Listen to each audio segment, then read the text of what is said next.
जी, समानी में सस्ते बाज़ार का सिलसिला तो कहीं किसी स्टेज पे है। फिल वक्त यहाँ अशिया की कीमतें चेक की जा रही हैं।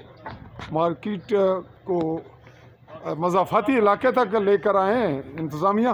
तहसीलदार समानी उस्मान साहब मौजूद हैं तोनीन और चांदनी चौक में एक मार्केट में मौजूद हैं और मुख्तलिफ रेट्स चेक कर रहे हैं। इनके साथ अमला भी मौजूद है और इस वक्त तक कितनी दुकानें चेक हुई हैं जी? ताहिर साहब, आपको कुछ पता हो?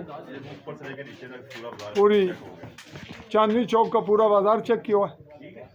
पूरा बाजार चेक हो गया। अच्छा, तो क्या किसी को कुछ जुर्माना हुआ? जो एक्सपायरी है वो जब्त हो रही है, मौके पर कल हो रही है।